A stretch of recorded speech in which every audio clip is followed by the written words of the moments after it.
Day in AI world. All right, there's YouTube. Hi YouTube. How we doing? Hopefully mic's. Oh yeah, looks like the mic is working today. I think that's good.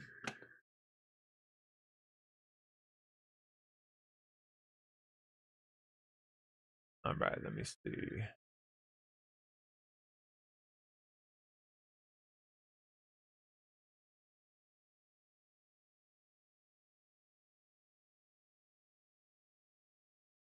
Let's go. Let me see if I have anything tagged first.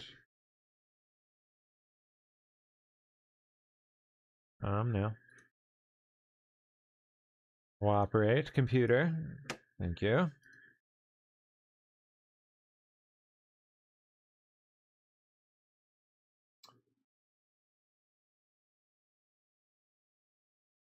So, since I just mentioned AI world, I guess we should start with where is it? Pretty sure I responded to something relating to it. The US government has honed in on this new model from a Chinese company, Kimi K3, which is quite good. Quite a good model. Not quite at the tippy top first place, but it's like top 3-ish. Yeah, top 3. And it's cheaper. It's cheaper than the US models. The US government officials here now alleging, as of this morning, as I mentioned, I think the other day, they're claiming that Moonshot AI, the company behind Kimi, distilled Anthropic's Fable model in order to develop their K3 model. To do this, they developed a sophisticated internal platform to conduct large-scale distillation against US models, allowing them to quickly switch between multiple methods of access to avoid detection. Moonshot apparently also acquired GB300 equipped servers, which they're not supposed to. They're not supposed to have that. And has apparently also accessed GB300s in Thailand, likely to train its AI models. At least allegedly. We still haven't seen proof of this yet at this point, but it's probably going on to some extent. I guess the question is how much. The retort to this from the pro-China AI people, pro-Kimi crowd, has been something to the effect of, like, it's not possible for that to be the case because Kimi... Let me see if we can find any hard info on that.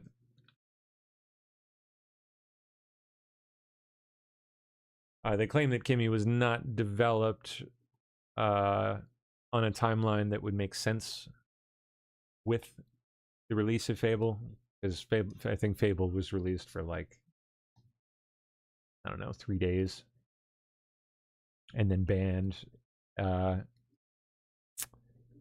then that was their only window in which they would have been able to do it. Oh yeah, I'm not sorry. I guess you Zoom people weren't able to see any of that. Thankfully, you could hear me, but you weren't missing much. It was just text on the screen. So, well, anyway, I don't know. We haven't seen any proof either way at this point, but this would definitely be an indication towards what I mentioned yesterday. They're thinking about doing something, and they're definitely pushing in that direction. Question is just how much. Well, how much can they even do feasibly? I mean, hello, Napster was like out of control. File sharing sites still a thing. LimeWire was a thing for years when I was younger.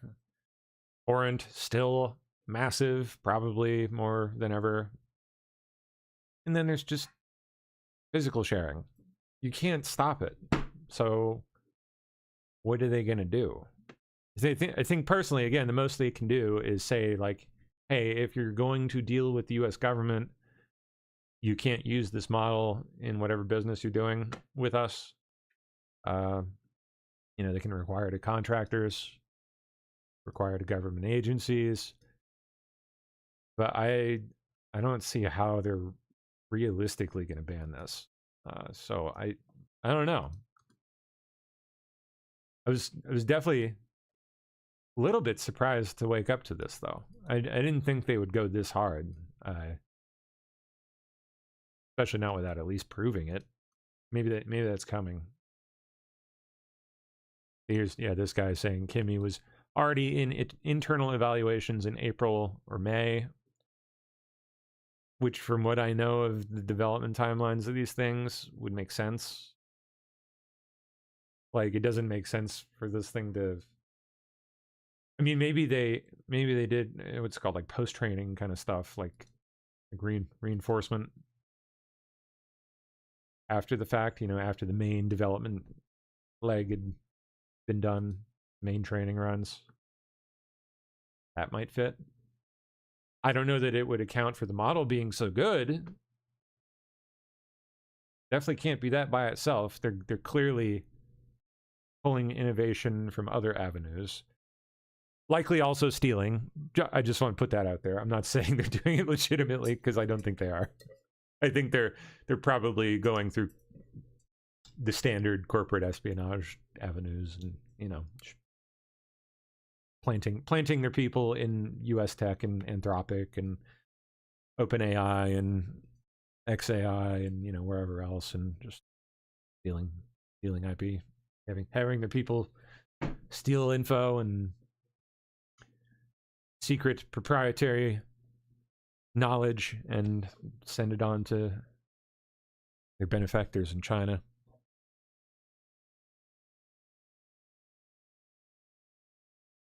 And just plain old hacking. I'm sure they do that too.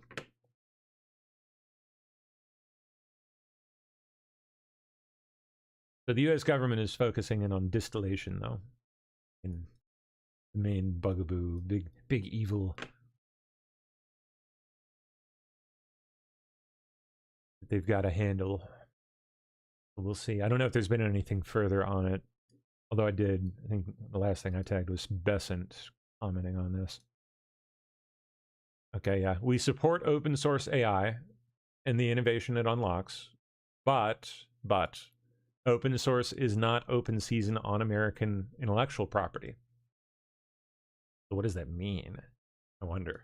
When PRC firms conduct covert industrial scale distillation attacks that cross the line into IP theft, sanctions and... Now that makes a lot more sense. Sanctions and entity list designations will be on the table. I think that might make a little more sense, applying indirect pressure rather than outright banning, because, again, you can't do it. You can try. You won't succeed. Not without getting really, really scarily Orwellian, and they don't want to do that, so they really don't. It would be just all around horrible for everyone, for them, for us, for industry.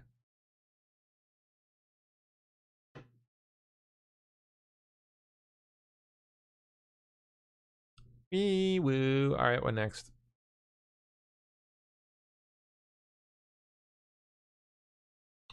New Jersey MVC software vendor disputes Governor Mikey Sherrill's glitch explanation. Is she like, can we see her claiming this, please? Gotta be funny.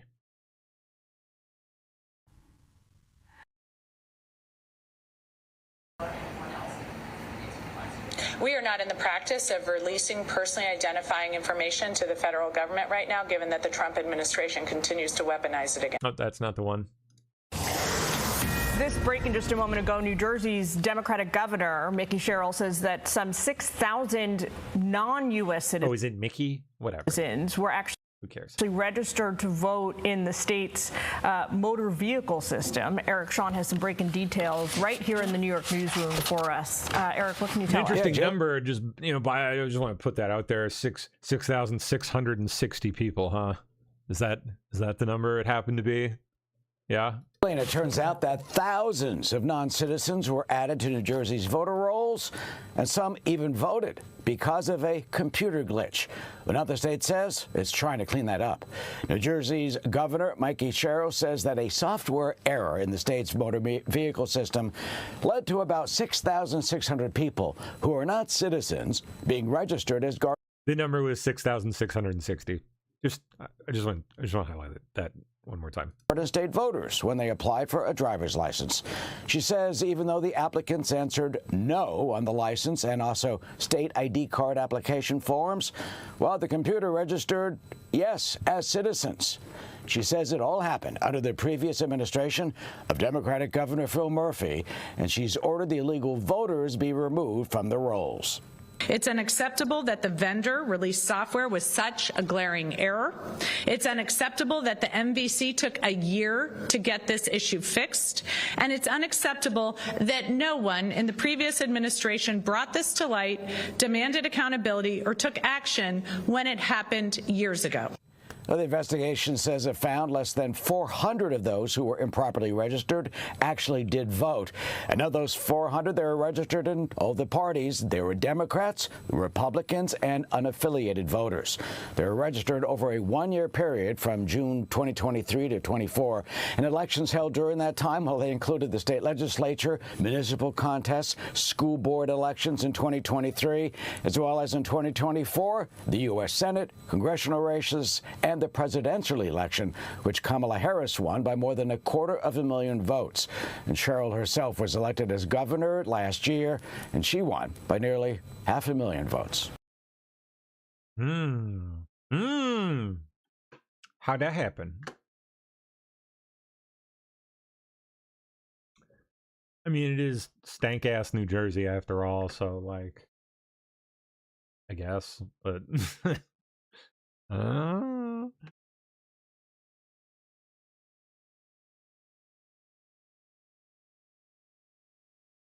Okay. Oh, this was weird. 2 flat cameras just like spontaneously combusted in Albany. Tonight, Doherty Like, really? County police are investigating 2 fires involving flock safety cameras in Albany. Officers say the fires happened Tuesday, one near 2416 Radium Springs Road and another at the Williamsburg Drive and Radium Springs intersection. Police in the Albany Fire Department say early signs point to the flames starting in the camera's battery packs, but they're still working to figure out if this was a malfunction, intentional damage, or something else. They stress this is a preliminary investigation and the case is still active and ongoing. This is a preliminary investigation, intentional damage, but they're still working to figure out if this. Yeah, it was the battery packs somehow. The fire department say early signs point to the flames starting in the camera's battery packs. Which can happen. I mean, maybe. I'm guessing that someone figured out how to hack them and trigger some, weird stuff with the power system. Intentional damage or something else. Something. Maybe it happened by chance, but the fact that 2 of them right next to each other. It was 1, maybe. 2? Wouldn't be surprised to see more.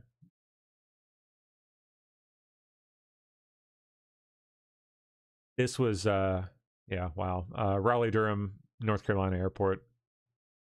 Hundreds of people standing for a moment of silence to honor a fallen soldier returning home from Iran.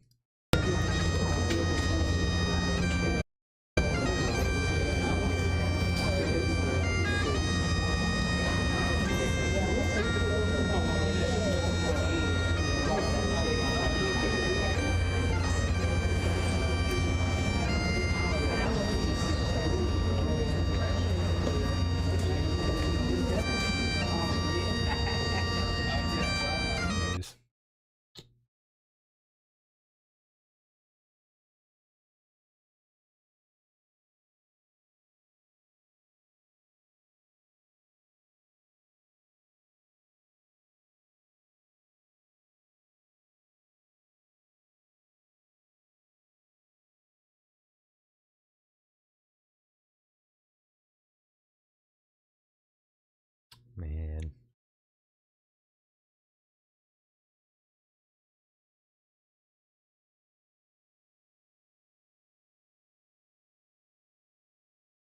All right. What else? Oh yeah, Jake Lang is like in doo doo. Couldn't happen to a worse guy.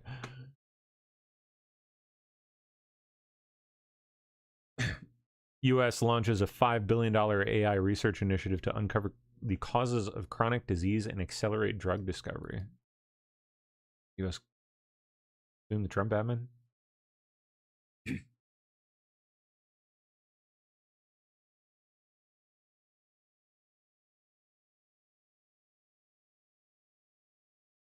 Oh, I don't know if I finished this one, but yeah, New Jersey MVC software vendor.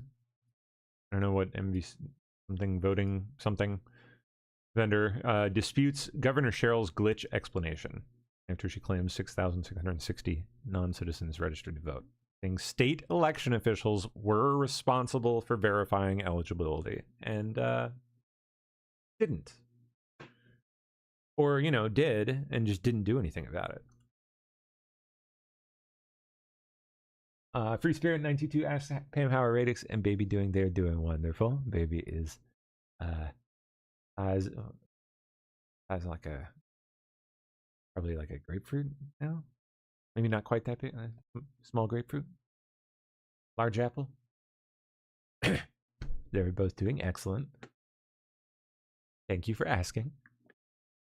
Yeah.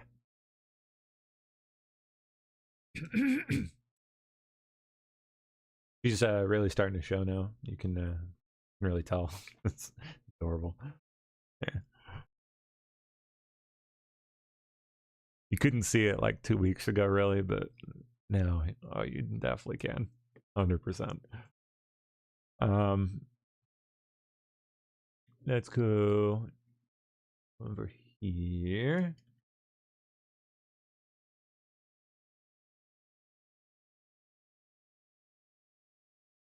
And we'll see what Steph has for us.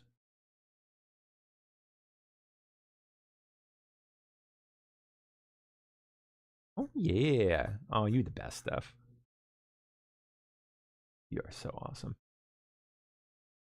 Okay, we'll pick up there. That's this morning. Manhunt underway for woman wanted on murder charges after police found missing man buried in a shallow grave. Authorities say she's considered dangerous. What state is this? Photos of Isabel Johnson, but she might not look like that anymore. Law enforcement are using some pretty bold descriptions. They say she is cunning and a master manipulator. They are... Oh, okay. Oh, we got a little Ted Bundy on... Lady Ted Bundy on the loose? desperate to arrest her for murder, but they need the public's help. This morning, the multi-state manhunt for Isabel Johnson. The 38-year-old seen in this surveillance video is suspected of killing 43-year-old Florida father Jason Coulthart. Police say last month they found him buried in a shallow grave. Tammy Bundy? We'll go with Tammy Bundy. And the Walton County Sheriff's Office believes she had help, saying at least 5 people misled investigators and provided transportation, out-of-state living, and a cell phone. They've been charged with accessory after the fact because they provided some support to her, but also obstruction just because they lied to us. Johnson's wanted poster says she has Florida and Georgia ties and has several aliases she may be using. He was one of my best friends. Coulthart's cousin exclusively speaking out to GMA, asking the public for help. I want her to face justice. I want her to have to look his son in the eye. I'm just trying to get back to my house. Watch out, guys. That surveillance video is the last time she was seen publicly, appearing frazzled at a Florida business the day after the body was found. Police say it's possible Johnson has changed her appearance since this video, but they hope this will give a good idea of what her voice may sound like. And the reward for information leading to Isabel. Jeez. What's this? Update on the story? They find her? Oh, no. Just movie scene. I don't know it. So, President Trump has arrived at Dover Air Force Base. Excuse me. Oh, this was the head of today's dignified transfer.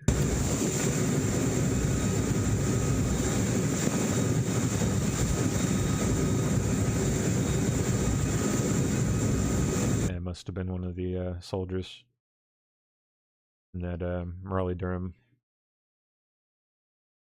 airport video.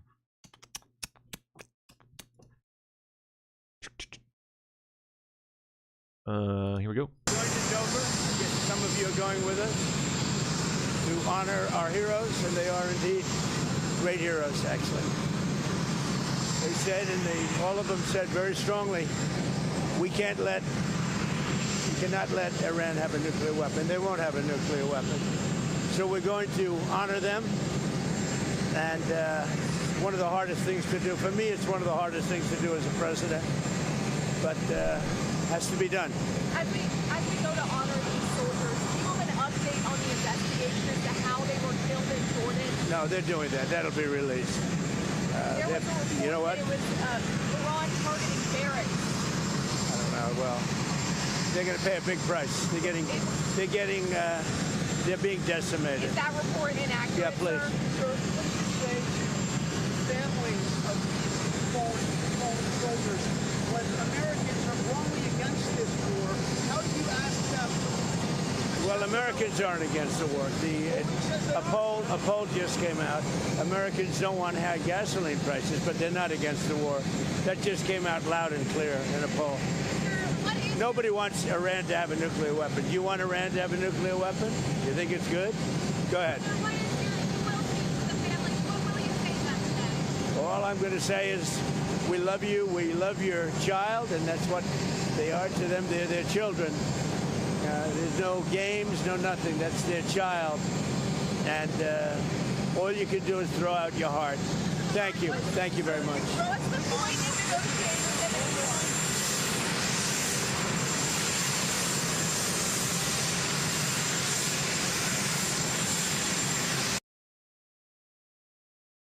House has passed a funding bill to block Democrats' government shutdown for the midterms.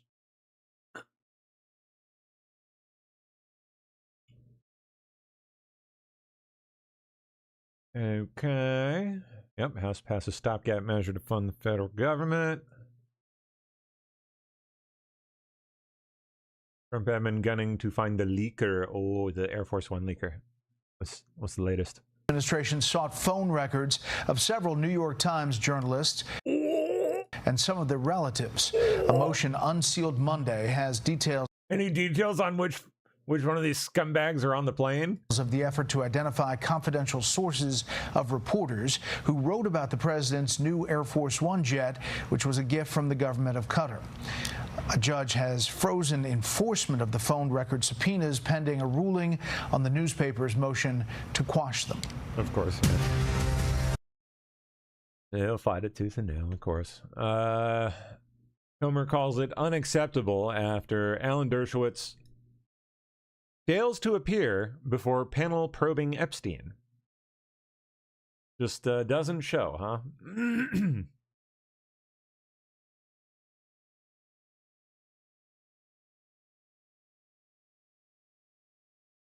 Rubio meeting with Philippines President San Marcos.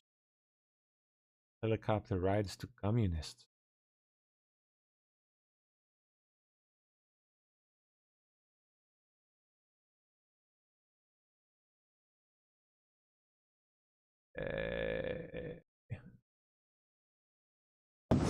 As far as the impact it's had on the global economy, I mean, Iran is targeting global shipping and international waterway and demanding to control which ships can go and which ones cannot.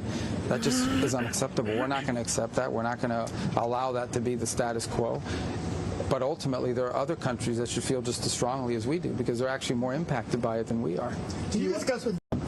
As far as the impact it's had on the global economy, I mean, Iran is targeting global shipping and international waterway and demanding to control which ships can go and which ones cannot. That just is unacceptable. We're not going to accept that. We're not going to allow that to be the status quo. But ultimately, there are other countries that should feel just as strongly as we do because they're actually more impacted by it than we are. Can you discuss with? As far as the impact it's had on the global economy. Okay. Your question was about communist influence. Yeah, the United States doesn't want to be a communist country. We're never. Nope. We're going to be a communist country, and we're not going to allow communist influences to undermine our politics or our society. So I don't know what the inconsistency you're referring to is. It's very clear. Obviously we understand the Chinese system and other systems, but I can tell you our system doesn't want communism, and we're certainly not going to allow communist efforts to undermine American society and drive wedges into our country, and that's what we're seeing. And by the way, one of the leading culprits of that for many years, the intellectual authors, particularly in our hemisphere, is the Cuban regime, which our report on Monday outlined. Are Cubans having a bigger impact? Your question was about communist influence. Yeah, the United States doesn't want to be a communist country. We're never.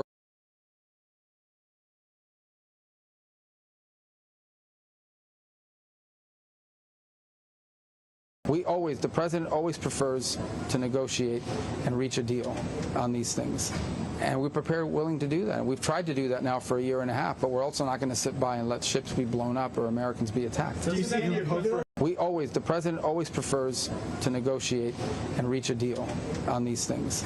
And we're prepared, willing to do that. We've tried to do that now for a year and a half, but we're also not going to. Well, now we get a long one. More on Cuba. Cuba, is the goal still creating regime change through economic collapse, or is the military option? I think the goal is to have a Cuba where the people of Cuba can experience prosperity, safety, security, and a better life moving forward. The way Cubans are able to do all over the world when they leave Cuba, and we're prepared to be very realistic about how you do that, and patient about how you get in a serious process that leads to that. And we've engaged them from time to time in that regard, and they know where we stand on that issue, and hopefully that's where it arrives. The fundamental problem Cuba has right now is two things. Number one is their economic system doesn't work because that economic system doesn't exist anywhere else in the world. It's completely backwards. It just doesn't work, and that's why people have to leave that country. And number two, they're no longer getting free oil from Venezuela. That's their biggest problem. They're not getting free oil from Venezuela, which, by the way, they weren't using for their power grid. They were taking about 60% of the free oil they were getting from Venezuela and reselling it for cash. So the biggest problem Cuba has is that their regime is a disaster, their economic model doesn't work, and the people who run the country don't know what the hell they're doing. And all they're most interested in is holding on to power. They are afraid of economic prosperity because they are afraid that economic prosperity and economic liberties they will lose control over people. And that's always been the struggle they faced in recent times. But again, look, just today, we began shipping over $100 million of humanitarian assistance to Cuba, which will be distributed by non-governmental entities on the ground. So, we're willing to engage with them. We've engaged with them in the past. We'll keep talking to them about the kind of changes they can make. But this is 90 miles from our shores. This is a government that has spent, a regime that has spent the better part of 30, 40, 50 years destabilizing the region.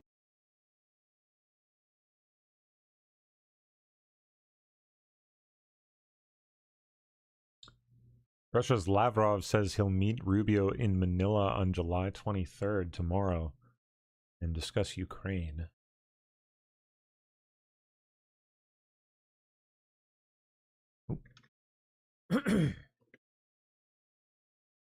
Oh yeah, another Epstein guy found dead in his apartment. Or one of his apartments, I guess. Probably. Model recruiter who introduced young women to Jeffrey Epstein found dead in France. In his house in Colombes, a suburb of the French capital, in Paris. Autopsy will be performed to determine cause of death, unknown as of now. I wonder what happened.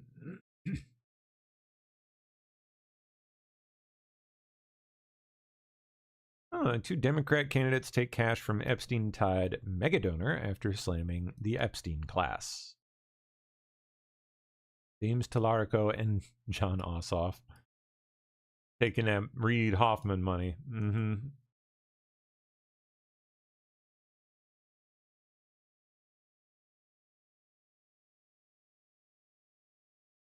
Oh, that's nice. These men have been living at Davern Park for a combined 32 years and knew Dina Silcox well. I was sad, real sad. I lost a good friend. Last night, the men recall a lot of chaos just before 5 p.m. I was in my back. I live in the back here. I was laying on my couch, and I heard 8 gunshots. And like he was just telling, Whitey right here was saying that I went up to knock on his door and I asked him, did he hear anything? And it was just like half the police department went out here in front, and it really got crazy at night. I mean, they were all over, and then the helicopters were flying above us. So, and then they had the yellow tape, of course. Charging documents say 30-year-old Segab Binesu told investigators he had planned to join the military and sold his car. He called to join the military. Called the leasing office to cancel his military parking contract, but was told he couldn't do that. Binesu admits then going to the office, but did not say what happened there. However, court documents show that a surveillance camera inside the office caught everything as it unfolded. He just murdered them. Binesu was arrested hours later, about 100 miles away in Virginia, Minnesota, in one of the victims' cars. He murdered them because he was upset he wasn't allowed to cancel his $65 a month parking garage contract. Binesu had on him his passport, social security card, his permit to carry, and an empty magazine. All I know is that whoever let him in, I wish to God they never let him in, but, you know, they let him in and he did what he had to do and he took off. Now, in those court documents, Binesu also complained to investigators that he had been trying to get his family over here from Ethiopia for 7 years and could not. Ultimately, that led to divorce and separation from his family. He said he felt targeted because he was black and immigrant. Oh, my gosh. Now, the management company that takes care of this property here did release a statement today that said, in part, our hearts are broken for the family and friends of these team members, and our prayers are with them. Yeah, they targeted you because you were black, and you totally didn't target them because they were white, right? In St. Paul, Karen Scullin. Yeah.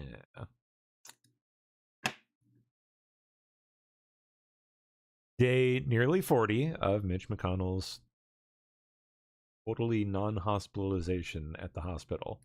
Desiree Townsend here again outside of George Washington University Hospital. Which, of course, he is not at. So I'm heading over to see if... even though he is. Or is he? Senator Mitch McConnell's Capitol Police security detail is still outside of the hospital.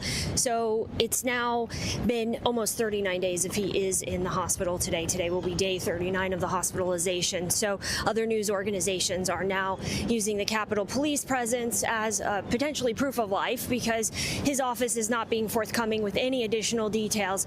And I kind of feel right now like that one family member designated in the family to check on the rich granddad in the nursing home to see if he's still there. And I think to myself every single day, when I show up and he's still there, oh my God, I have to come back here tomorrow. Hooray. So let's see if I am going to have to return here. Oh my God, tomorrow I am. So I now have to return here again tomorrow. Hooray. Senator Mitch McConnell is still here. And let's just be honest. He's 84 years old. There's no way an 84-year-old man can be hospitalized for 40 days almost and walk out of here alive. So we are all being gaslit by his office, who is clearly not telling us the truth of his situation and instead lying or gaslighting all of us so they can walk away with a taxpayer-funded paycheck while the constituents back in Kentucky get no voting power. So we are going into, I think, 30-plus missed roll call votes as of today, but his Capitol Police detail is still here.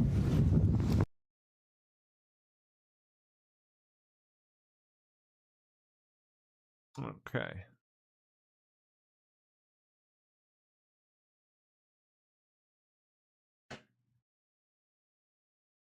Oh yeah, this happened the other day. I meant to cover it, but didn't. ChatGPT maker OpenAI claimed yesterday that its latest model, actually I think a cybersecurity focused version of it, hacked into another AI company, Hugging Face, on its own in what the company called an unprecedented cyber incident. This may sound like the plot of a sci-fi movie, but OpenAI's system just went rogue and hacked into another company. It's really not that, like, I promise you, it's not like as insane as it sounds. company. ChatGPT maker OpenAI was testing a combination of AI models, including its latest version of GPT 5.6 Sol, and an even more capable model that is still being tested. The models became so hyper-focused on completing the test that they identified on their own that AI startup Hugging Face was a place that might hold the solutions. So they tried to hack their way in. Hugging Face's security and its own AI agents spotted the attack and stopped the rogue activity. Hugging Face CEO Clément Delong said there didn't appear to be any malicious intent from OpenAI, but called it mind-blowing that AI agents could do something like this entirely on their own. OpenAI said the incident highlights a bigger issue. AI is getting faster at discovering and exploiting vulnerabilities, which means that AI security and safety needs to develop just as quickly as the technology itself. This may sound... Yeah, they can do this. I mean, if you tell them to do something and you give them tools and you don't tell them to not do something, they will do the something. If it means getting to the finish line, it's just kind of like how they work. It's not like an inherent ominous intent or anything like that. It's just they're trained to really want to complete the task, and they do, like, if they see a path to completing the task that's efficient and will work and fits within their rule set, they will do it.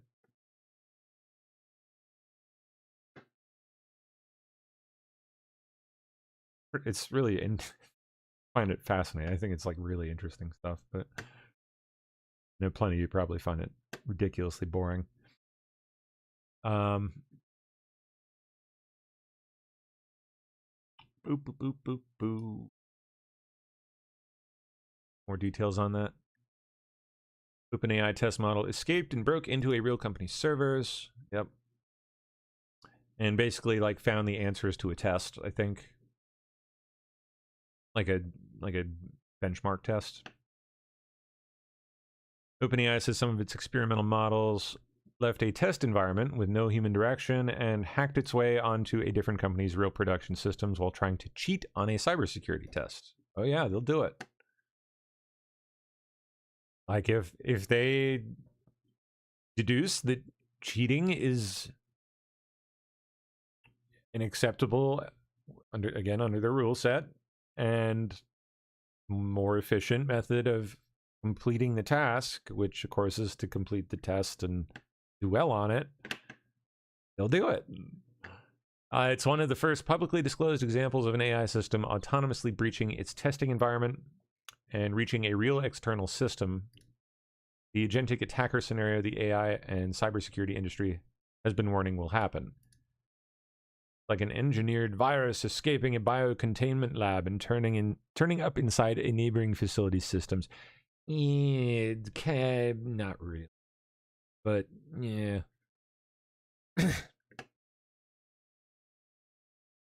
Kinda, but not. We consider this incident to be an unprecedented cyber incident involving state-of-the-art cyber capabilities and are responding accordingly. This is basically like half marketing hype and half true.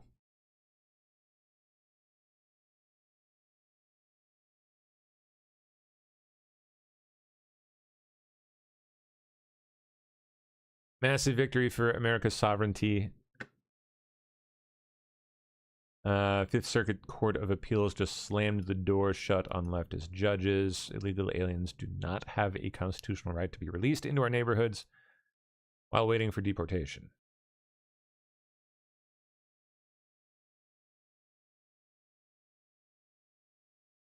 Game changer for ICE and border enforcement. Yeah.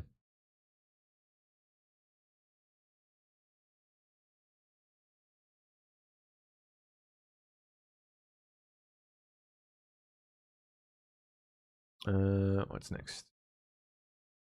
Chuck Grassley said he's not open to delaying Todd Blanche's markup, even if he doesn't yet have enough support.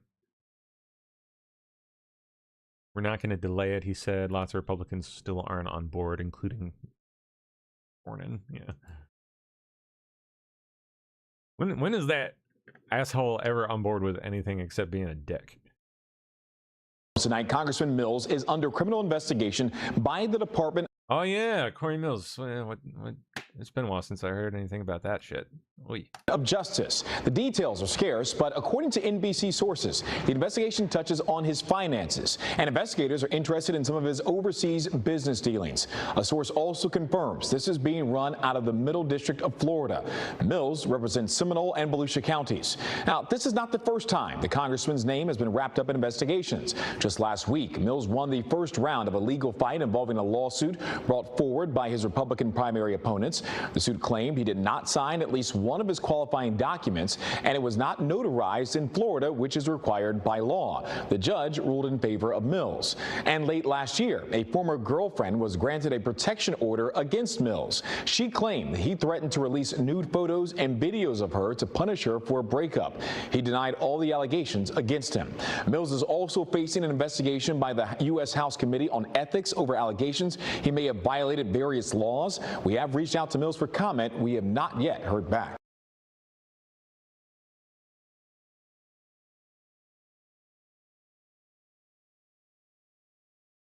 Okay, 1 second.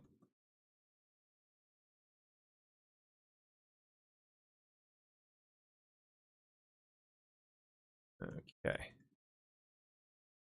Sorry. Putting stuff on the other computer. Okay, next up. Secretary of State Marco Rubio participated in the ASEAN handshake. I forget what that shit stands for.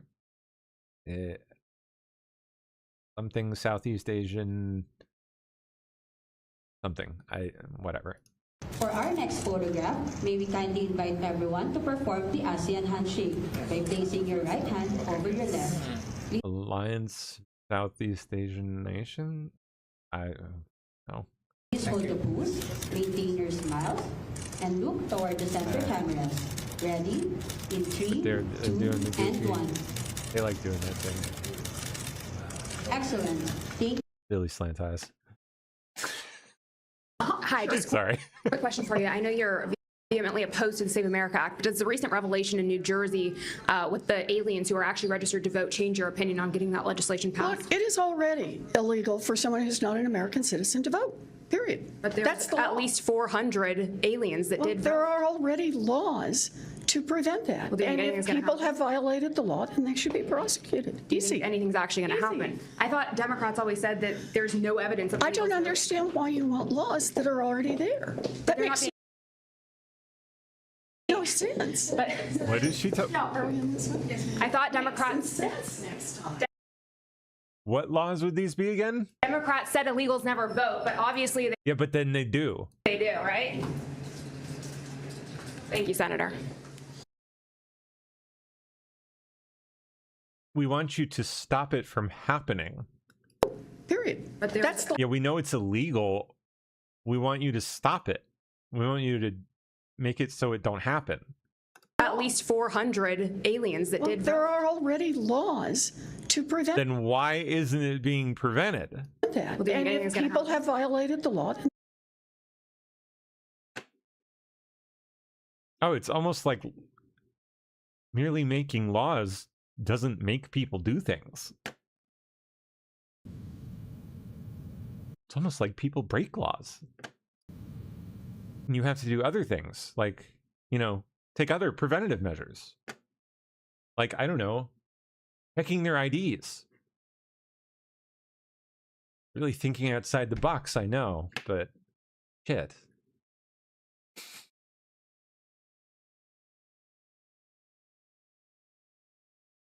Fifth Circuit Court of Appeals rules that illegal aliens lack the constitutional right to be let loose in American communities while pending deportation.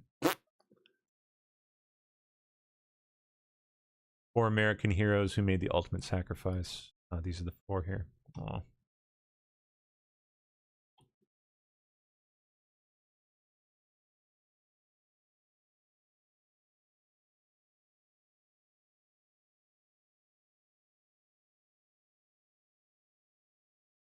Okay, NASA Administrator Jared Big Ears. What's his name? Stuart, everything is... Jared... I forget. The guy with the ears. still very much on track, and it turns out President Trump's lunar ambitions are extremely popular right now. Nearly 70% of the American people are supportive of NASA returning to the moon. That's double of the Kennedy era. Artemis 2 was just the opening act. We're already preparing our rocket for Artemis 3. We're going to be doing a wet dress rehearsal, as we call it, where we're going to test out the propellant system towards the end of this year in preparation for launching the mission in 2027, and that will set up for America's return to the lunar surface in 2028 when Artemis 4 returns NASA astronauts to the surface of the moon. Stuart, everything is still very much on track, and it turns out President Trump's lunar ambitions are extremely popular right now. Nearly 70% of the American people.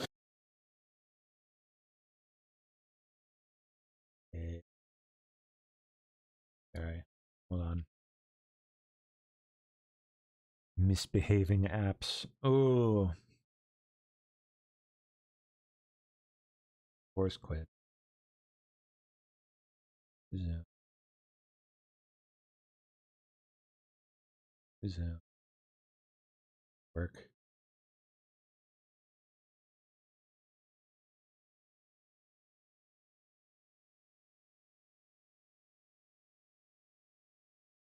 Sorry, MacBook's acting up. All right, there we go. I think that did it.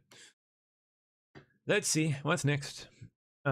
Trump's approval rating among his party higher than any other president this century. Yep. Trump is still very popular with Republicans. Just take a look here. Okay, 21st century own party approval rating. About at this point in the second term, we got Trump, we got Obama, we got Bush. Look, they're all fairly popular, but the one who is the most popular, and we have seen this time in and time out, no matter when you look, is Donald John Trump. He's the only one who's over 80%. 83% of Republicans still approve of the job that Donald Trump is doing as president. He still has that magic touch. We'll see if it carries over to South Carolina, but we've seen it in primaries this year, Senate primaries, and that's because he is still a very popular man, historically popular when it comes to his own party liking and approving of the job that he's doing. Trump is still very popular with Republicans. Just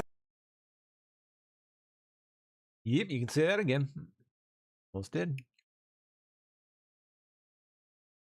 Senate just fully confirmed Trump judicial nominee Benjamin Flowers of Ohio. 49-46. Pardon me. A Democrat New Jersey politician who personally sponsored the state's DMV voter registration initiative just came out in support of the SAVE Act. Oh, snap. Were asked if they... After Governor Sherrill basically just admitted that thousands of non-citizens were registered and were voting and... Oh, but it was a glitch, you guys. It was a glitch. It was a software glitch that just curiously happened to benefit my party. Wanted to register to vote. In the case of this error, some individuals indicated that they weren't citizens and weren't eligible to vote, but the software registered them anyway. Oopsie. The error in the software was corrected a year later in June of 2024. That is more than 2 years ago. I learned of this last Wednesday, and I immediately ordered my chief counsel to launch a comprehensive investigation. Currently, the Division of Elections is working to ensure anyone who is illegally registered is removed or asked. Shit I don't buy for 500, Mr. Trebek. So in Maduro is due in federal court in Manhattan.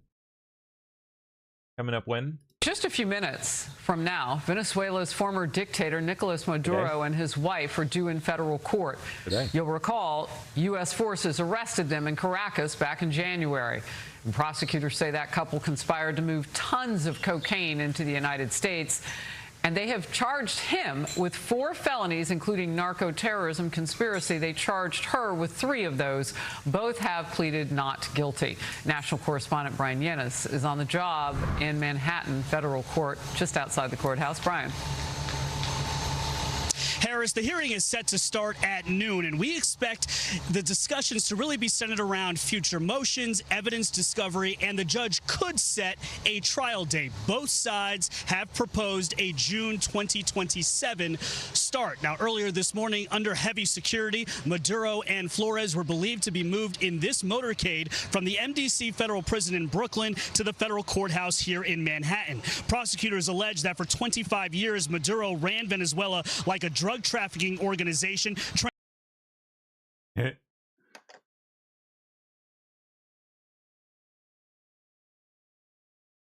Humor again? Oh, God. We are fighting to protect the right of every eligible American voter to cast a ballot, to have it counted without interference, intimidation, or obstruction. Could have fooled me. Our task force is preparing over and over again to meet the election threats we know are coming. We are fighting to protect the right of every eligible American voter to cast a ballot, to have it counted without interference, intimidation, or obstruction.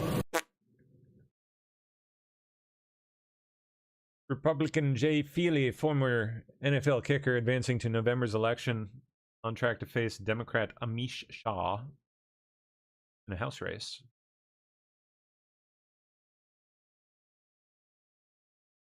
Arizona. Oh boy, Judge Boasberg. Alien Terrorist Removal Court. It's a court in which it has a handful of judges on it. But unlike the FISA court, which approves basically secret warrants on American citizens, this court, the Alien Terrorist Removal Court, allows for the summary deportation of aliens, and I believe even naturalized citizens, from the United States upon the federal government claiming they're engaged in terroristic or similar types of activities. And the beauty of the Alien Terrorist Removal Court is there's almost no due process involved. How did this come to be? What led Trump to activate this court for the first time ever, although it's been on the books for decades? It was none other than our good friend, Vlad Boasberg. Because during the Alien Enemies Act hearings, when Boasberg was obstructing Trump's use of the Alien Enemies Act against Tren de Aragua, when Boasberg was ordering Trump to turn planes around and return terrorists to the United States, when Boasberg was trying to hold Trump in contempt for not doing that. At one point, there was an exchange in oral discussion in court where Boasberg said, well, listen, it's not like you really need this Alien Enemies Act. You have other things you could do instead. You could use, for example, and he's being sarcastic, you could use this Alien Terrorist Removal Court, the one that's never been used. You could do that, couldn't you, smarty pants? And someone in the Trump administration finally said, okay, let's do what Boasberg said. Let's actually use this court for the first time. And of course, Boasberg knew about this court because he used to be a judge on the Alien Terrorist Removal Court because they're assigned by Chief Justice John Roberts. And John Roberts is his law school roommate. So for 5 years, from 2020 to 2025, till 2025 was last year. So last year when Boasberg was making these sarcastic remarks, why don't you use the court that's never been used before? He was on it. He was on it. And now less than a year and a half later, Trump's actually using it. Political jujitsu on Boasberg. It couldn't have happened to a nicer guy. So what is this? Why does the left hate this? They hate it because it's 5 judges who are just appointed by the Chief Justice of the Supreme Court. Right now on this court, by the way, 4 of the judges are Bush appointed and one of them is Trump appointed. So there's no Clinton, there's no Obama, there's no Biden appointed judges on this 5-judge panel. There needs to be some kind of accusation of terrorist activity, terrorist membership, terrorist organization, or being the spouse or child to someone who's engaged in that conduct. You don't have to have done it yourself if you have a spouse or child who's done it. The court allows for submission of secret evidence, bypasses even the normal immigration courts. So you don't even have to go through the Article 2 immigration courts. Faster expedited deportations. And I'm seeing estimates that between 5 to 10% of all illegal aliens currently in the United States would meet the criteria. Hey, wait, say again, how many? Rapid expulsion on aliens current limitations. And I'm seeing estimates that between 5 to 10% of all illegal aliens currently in the United States would meet the criteria. The worst of the worst, obviously. For rapid expulsion under this. That's quite a few, though. That's a lot. That's scary. So, I think there's 90 million illegal migrants in America. That would presumably mean, somewhere between 4 and 9 million could be summarily deported. By the way, a lot of these people who could be summarily reported are not illegals. They're legals. Mahmoud Khalil was in the country legally on a 15-year student visa. So I don't think they have to be here illegally. They just have to be here as aliens. So the court would allow Trump to circumvent regular immigration courts, expedited pathway to deport illegal aliens, these terrorist aliens or their family members. And of course, the left hates that part because, well, it means the U.S. can actually do something, not just to the person acting badly, but to their family as well. And of course, we all know it's not like this. You have one of these Muslim. Mahmoud Khalil's family is not unknowing or not cooperating with his terrorist activities. And what does the left say about this? Why are they so horrified? Because things like this. Josh Gernstein is a very very left-wing lawyer who does this kind of analysis, legal analysis. New Trump administration turns to never used alien terrorist removal court, which can order deportation based on evidence the target never sees. And the Department of Justice has already met resistance from the courts. Of course, they've met resistance from the courts. That seems to be the purpose of the courts, is to resist securing America's sovereignty. It'll be amazing to see this done. So remember, all due process means this notion of due process of law. The Constitution guarantees us due process of law. But all due process of law means is the legal process which you are due. And that's defined by Congress. And so Congress can set up a due process that's very, very limited, very abridged, particularly in the case of the deportations of aliens. And that's what Congress has done here. So the Alien Terrorist Removal Court has 5 FISA-type judges appointed by Chief Justice John Roberts, and they've all been appointed, and they've existed.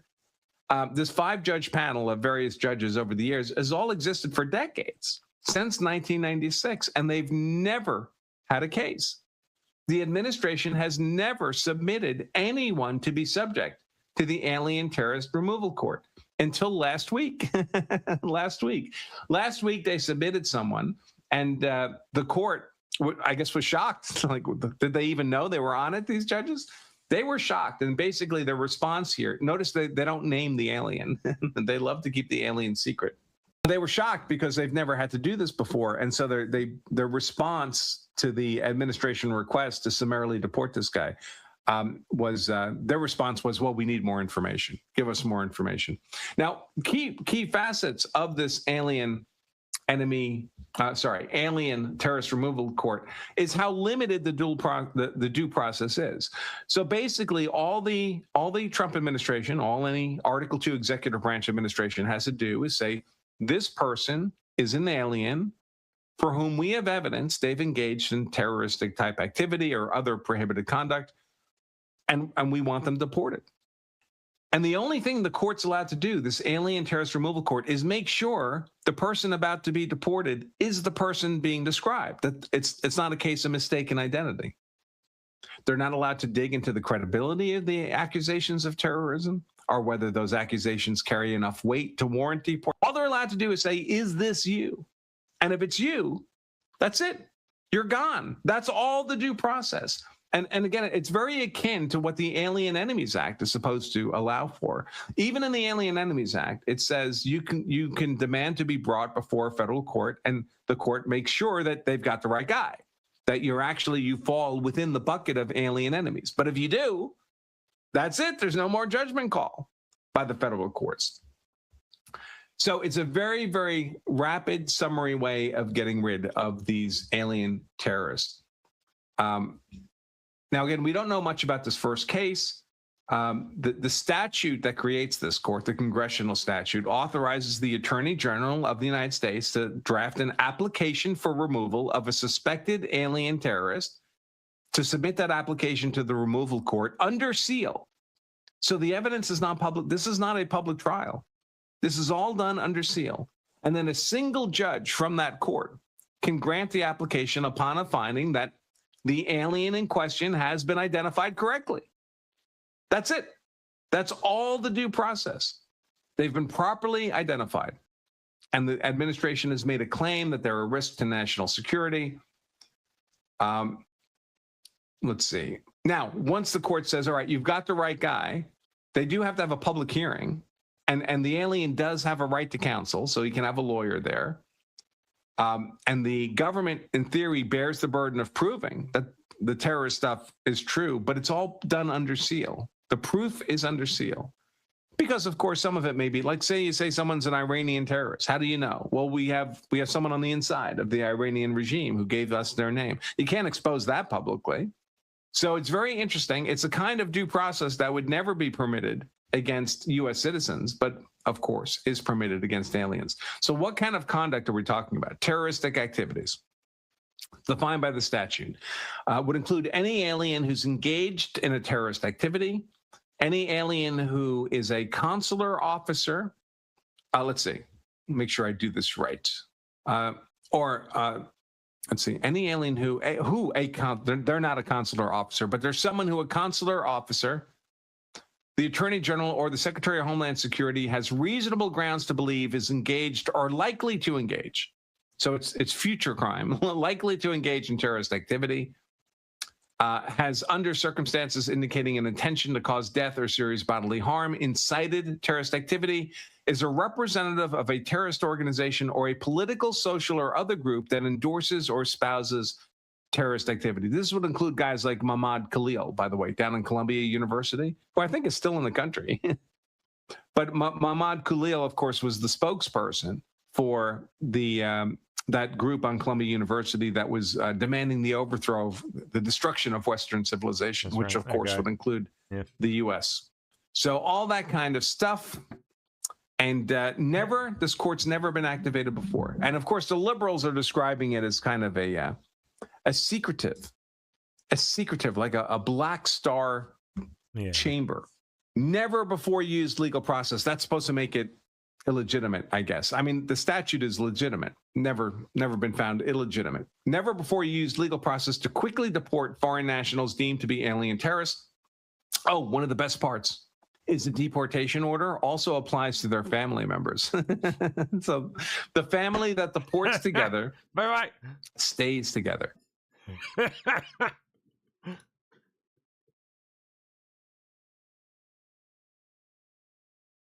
Wow, space shuttle. 15 years ago, 2011. Excuse me. Inhaled that water, I guess. Atlantis, back in 2011, July 21st, landed and completed its final mission, including the space shuttle program. Wow. Nice shot.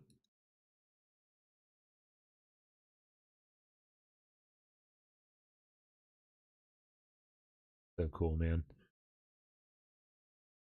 Look at like all the individual shaped, they're all different and labeled because they have to be replaced, you know, after wearing.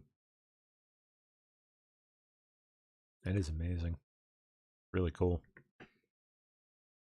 Got to see it up close on a job just a few months ago.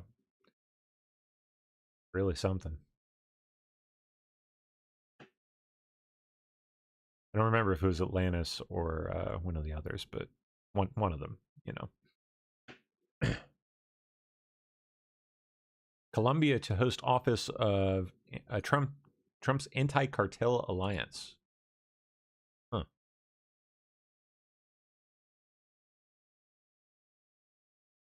U.S. plans to announce a nuclear agreement with Saudi Arabia. Interesting. And Trump heading to Georgia to tout Trump accounts ahead of the midterms.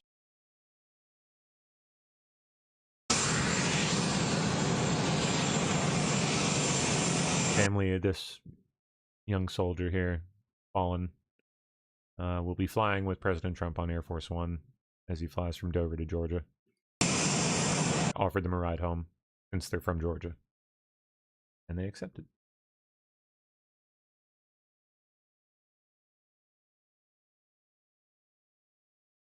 Tonight we're getting a look at newly released internal federal records about the origins of the COVID-19 pandemic.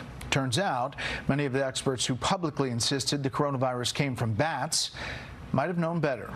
That's a debate that has had political ramifications, obviously, on Capitol Hill. Here's Chief Congressional Correspondent Chad Perper. Now, what is this?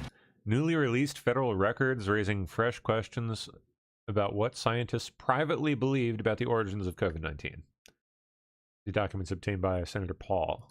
The nation's top scientists touted a March 2020 article downplaying. Well, you guys know I like documents. Give me documents. Theories that COVID-19 came from a lab in China. But documents obtained by Senator Rand Paul say the report's actually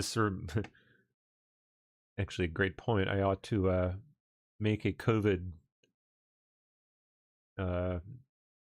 research case for the app I'm working on here. That definitely ought to be a major focus. Weren't certain. They were saying things like, oh, those are conspiracy theory people, or though the idea that it came from lab is implausible, and yet privately they're saying the opposite. Co-author Christian Anderson told colleagues via Slack there was only a 30% chance that COVID sprang from a lab. Anderson later conceded, quote, "We really don't have any hard evidence one way or another." Do you solemnly swear or affirm that Anderson testified in 2023 that he didn't tout the nature theory to protect what Dr. Anthony Fauci said about how COVID started. The claim that Dr. Fauci prompted the drafting of proximal origin to disprove the lab leak is not true. Lawmakers who probe pandemic origins are still baffled. I think the scientific community's been split on this. I don't know that we will ever know definitively. Other messages obtained by Paul say the FBI blocked Customs and Border Patrol from interviewing Peter Daszak when he flew back to the U.S. from China in 2021. There were questions about the type of research that Daszak conducted in Wuhan. One key lawmaker believes the Biden administration tried to promote the theory that COVID came from a bat to suppress the lab leak idea. It's no surprise that they would use, the law enforcement enterprise to achieve that and support the narrative. Now, the intelligence community is torn about COVID origins, and the FBI has moderate confidence about the lab theory. The CIA, low confidence. Fauci goes before Paul's committee under subpoena next week.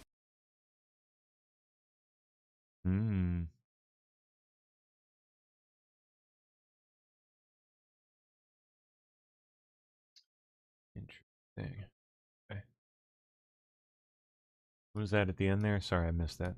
Enterprise to and the FBI has moderate confidence about the lab. Now, the intelligence community is torn about COVID origins, and the FBI has moderate confidence about the lab theory. The CIA, low confidence. Fauci goes before Paul's committee under subpoena next week. That, yes. Yes. Can't wait for that.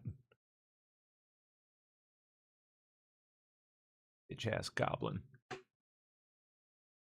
Doctor. My ass. Oh, here's Trump at the dignified transfer. Oh.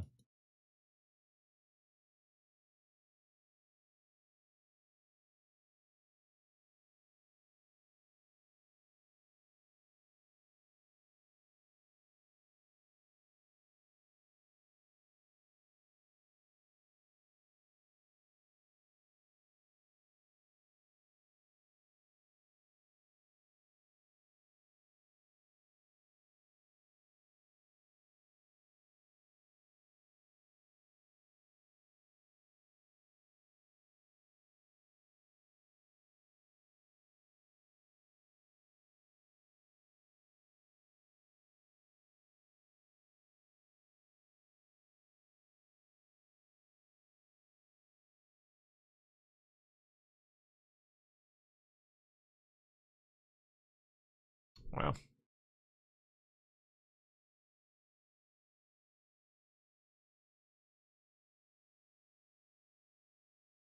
Hegseth and Secretary of the Army and General Raisin Kane.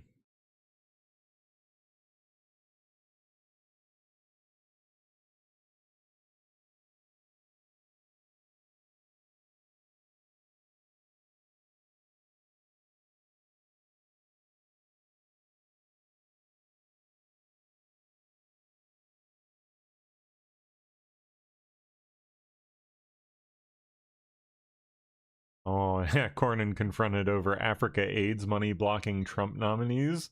Is that what he's... Seriously? Senator Cornyn, you promised to sink all of President Trump's nominees. That's the excuse he's using? That's it? Until the PEPFAR money was... Senator Cornyn, you promised to sink all of President Trump's nominees until the PEPFAR money was sent for AIDS in Africa. PEPFAR.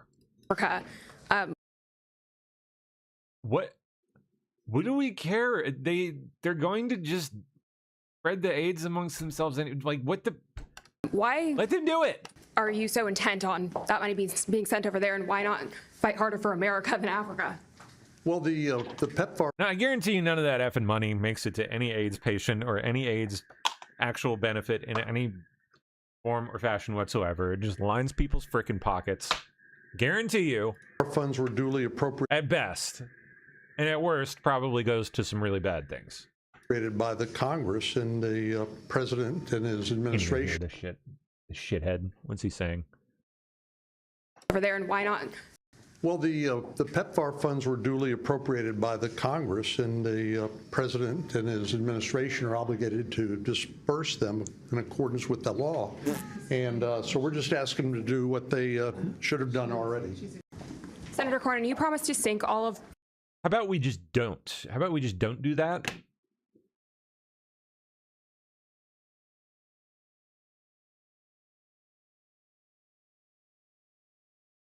Such a dick loser. Republicans already eyeing Arizona as one of their biggest gubernatorial pickup opportunities. One of the biggest headlines of the evening was on the race to become Arizona's governor. Congressman Andy Biggs, who's backed by President Trump, easily won the Republican nomination, clinching about 72% of the vote. He will now face Democrat Katie Hobbs in November. Republicans see the contest as one of their biggest opportunities to pick up a gubernatorial seat. I have every bit of confidence that we're going to win. We're going to get our message out, our message of restoring the American dream to Arizona. And let's make this the year that we turn Arizona red again. I commit to you, just so you know, that the real work begins tomorrow. Another Trump-backed candidate, former NFL kicker Jay Feely, won the GOP nomination for the state's first congressional district. Republicans are aiming to defend this seat, which political experts have deemed a toss-up. And in the state's 4th congressional district, a progressive candidate fell short. Kai Newkirk lost to incumbent Congressman Greg Stanton in the Democratic primary, unable to follow the footsteps of other left-wing candidates in New York and Colorado. As Democrats look to regain control of the House, Fox News Power rankings show the Senate is a coin flip as well. There are 4 toss-up seats which could determine the majority: Alaska, Iowa, Maine, and Ohio. And like it has been in previous years, the economy will likely define the election, with cost of living topping voters' concerns. That's why we're seeing the president in Georgia today, where he will talk about the Trump accounts as part of what he says are his administration's efforts to address affordability.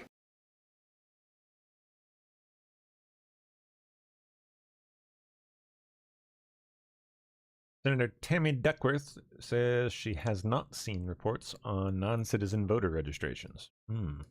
Senator, following the governor of New Jersey's announcement yesterday regarding the over 6,000 aliens that are actually registered to vote due to a flaw in the system in New Jersey, does that change the Democrats? I've not seen that report. I'm sorry. What about the president's announcement that there's over 250,000 aliens registered to vote?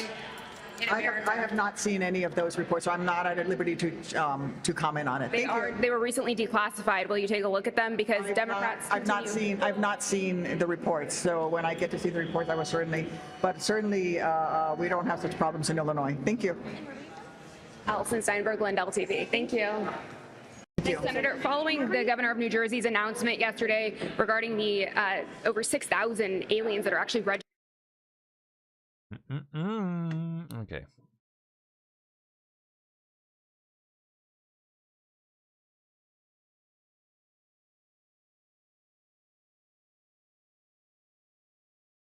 All right, that's it there. Let me see what else we can find. Oh, actually, let me check notifications. All right.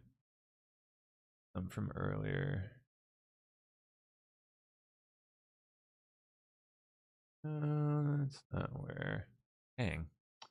Get where I saw.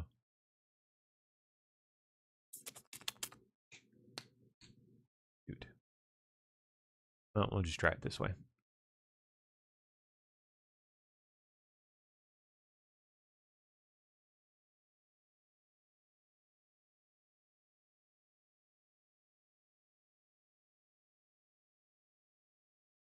House officially passes a bill barring members of Congress and their families from purchasing individual stocks, with 13 Democrats joining all Republicans. So, on to the Senate. What's going to happen there, I wonder?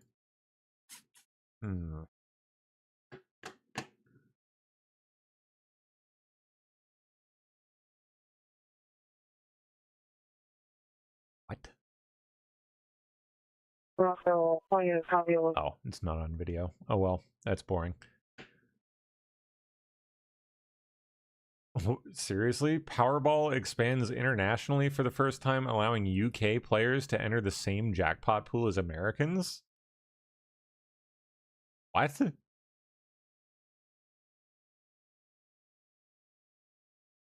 Like, what? Seriously? That just seems dumb. Then again, so does playing the Powerball, just generally, but whatever. Look at that. What the frick? Look at that thumbs up. The man appeared to be in good spirits despite being stranded inside this massive truck stop sign for hours. Fire officials say the worker was doing maintenance near the Lorenzo Road exit off I-55 in Wilmington when that lift that got him up there experienced a problem. That happened around 11 Tuesday morning. Experienced a problem? Thankfully, without him on it. The sign stands about 130 feet tall and has no ladder, which proved to be an issue for responding fire crews whose ladders only reach about 100 feet tall. No. Crews initially struggled to find equipment tall enough to reach him. They eventually found a specialized lift at a job site in Joliet, and Illinois State Police escorted it to Wilmington.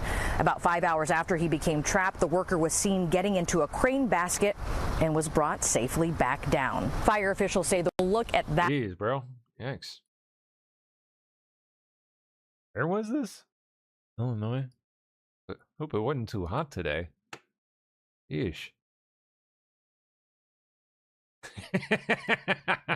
Taco Bell. Taco Bell unveils $1 lettuce-free enchiritos and nacho fries to rebuild customer trust after people had explosive diarrhea from eating their products. Yeah, we'll remove the diarrhea lettuce. Charge $1. I'm sorry, but really? Yeah, that'll rebuild customer trust. Oh my gosh. Sorrow world. Oh, okay, some highlights from Trump today. Let's see. Yeah, we didn't get to that. It's yesterday. I guess we only get a few. America is back. It's stronger than ever before. And I'm telling you, it's only going one way. It's going up. As long as we keep our current thinking, our current system, it's going up. If you go the other way, nothing ever succeeds. I made the statement once, with communism, everything turns to shit, okay? It's true. Terrible thing.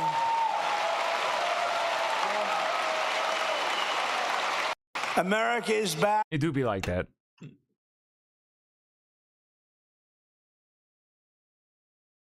So, ladies and gentlemen of Georgia, the golden age of America is upon us. We are in the golden age. This is the greatest we'll ever be.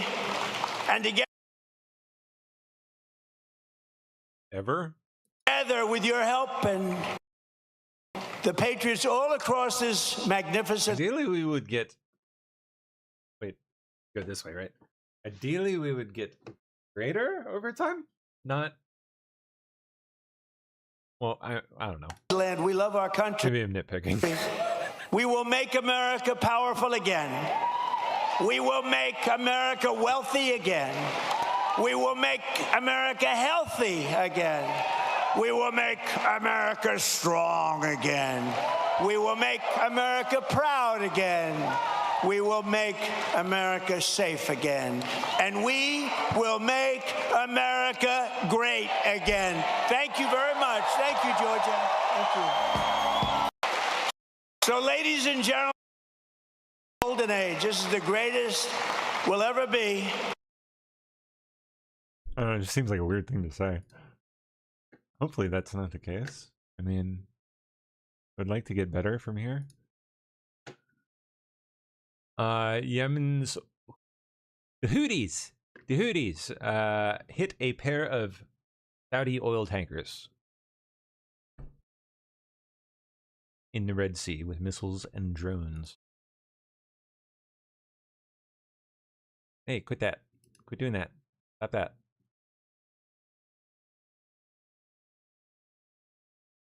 All right, let's keep looking. House narrowly passes the how many bazillion $1.15 trillion defense bill expanding U.S. weapons and intelligence cooperation with Israel. Oh, nice. Nice of them.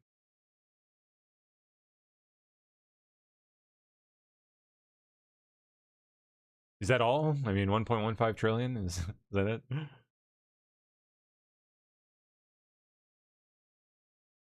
Okay, I'm cool with otters. All right. Oh. No, don't leave. No, no man left behind. You could do it. Come on. Come on. Oh. Oh. Hey. That didn't look like it felt too good. The former Venezuelan leader, Nicolas Maduro. Oh, more details on the Maduro stuff. Let's see. And his wife are due in a Manhattan courtroom for a status. Oh, no. Okay, this is beforehand, so we'll keep it moving.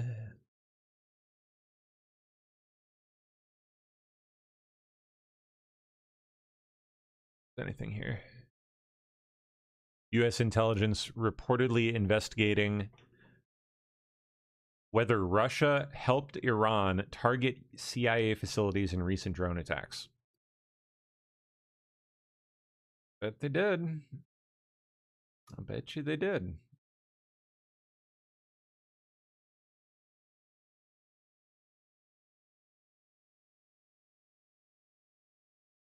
That's old news. Okay.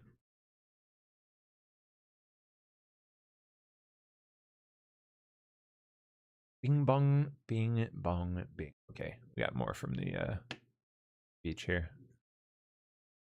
There we go. Nice round of highlights. I missed the whole thing, so. But I'm thrilled to be back in the great state of Georgia with thousands of proud, hardworking American patriots. That's what you are. And with your help in 2024, we earned more votes than any candidate in Georgia history. There's never been anything like it. And when I say that, I have to be careful because look at all the fake news back there. They will correct me. They will say, he said he earned more. If I didn't earn, if I was 2 votes short, they would say, he's lying, he's lying. They are sick individuals. They're the fake news. But I have to be careful. No, we weren't. We had more votes than any candidate in the history of this great state, and I'm very proud. I love Georgia. I've always loved it. And every day since, I've been fighting for the people of Georgia like no president has ever fought before, and you're doing well, too. We're going to keep it that way. But I'm thrilled to be back in the... Talking about Iran next here. This is with this skirmish we have with the Islamic Republic of Iran, and I call it that because, let me tell you, they're getting hit so hard, and they want to make a deal. But I say they're not ready to make a deal. Because every time they make a deal, they want to change it and everything. They're not ready. They'll be ready very soon. This is with this skirmish we have with the Islamic Republic of Iran. Talking about the fallen soldiers next.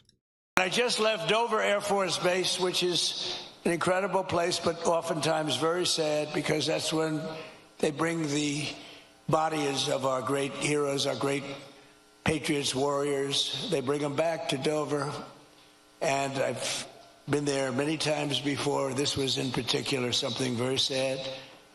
I attended the dignified transfer ceremony for 4 great U.S. service members killed in the conflict with Iran. As they returned to American soil at Dover. And one of the families happened to be traveling to Georgia. Beautiful family, beautiful wife and husband and brother-in-law. And I said, I'm going to Georgia too. Where are you going? She says, well, after this, sir, they lost their beautiful son. We're going to Georgia. I said, so if you want, I'll give you a ride on Air Force One. And they said, wow. Wow.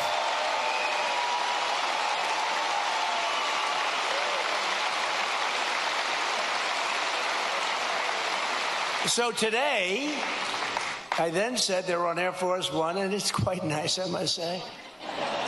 And they said, wow, this is something, thank you so much. But they're heartbroken, you know, they're heartbroken. But they couldn't believe it. And they live very close to here. They live minutes away.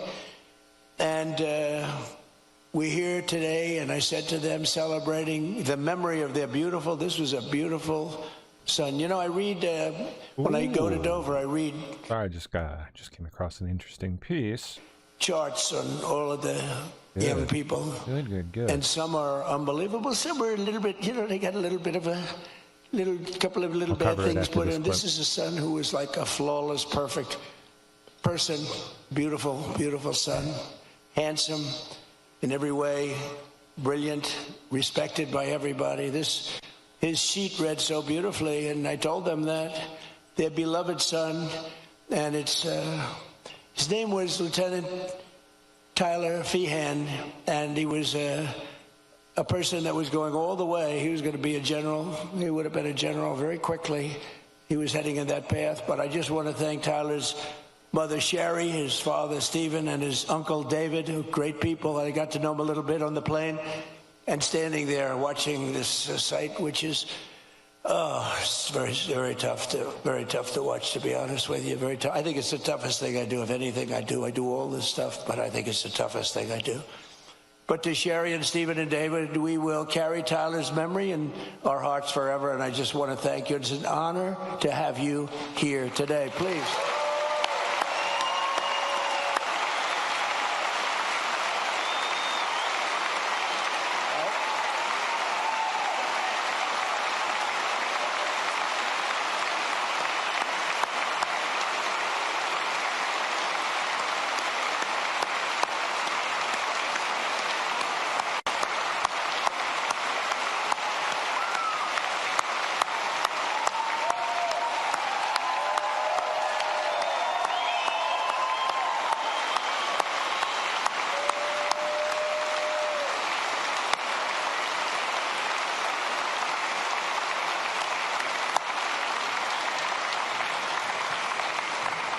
Thank you very much. You see the way everybody feels. Your neighborhood, this is your neighborhood. Can you believe it?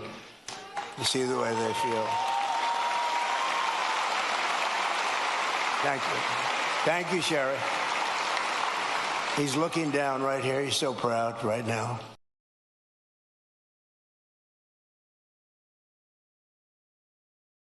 Okay. So, on the Chinese AI model, the open model front, according to Wired,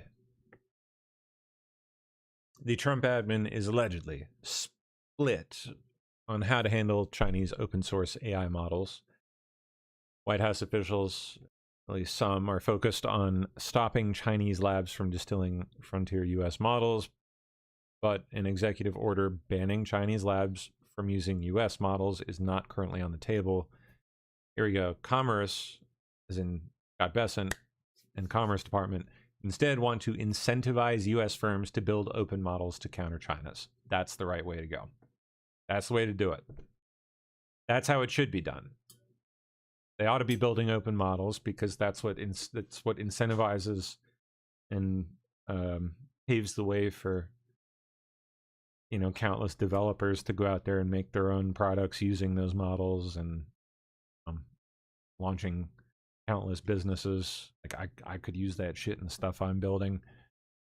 Would love to, actually, rather than using Chinese models, which I am in some cases, after ensuring, after rigorous testing, that they're not going to, like,